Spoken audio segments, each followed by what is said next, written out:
saka yung G-League nila, magkaroon ng collaboration or relationship so that mas malakas ang dating ng professional basketball sa bayanan. Thank you. It depends kung mapag-usapan namin. Ang PBA naman is ayaw namin magipag-compete sa lahat ng mga liga. Welcome naman lahat to partner with PBL. Lahat kung ano yung collaboration na maano natin to maximize basketball sports dito sa ating bansa. So yun yung ano ko.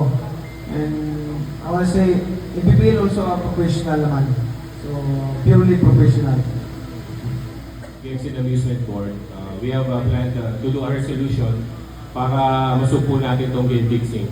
And also one of the plans ng Sports Plus is also to help us para din sa liga. Kaya talagang blessing in disguise na naging partner natin ng Sports Plus para talagang masupo natin itong game fixing. Because integrity is most important and also we owe this to our fans.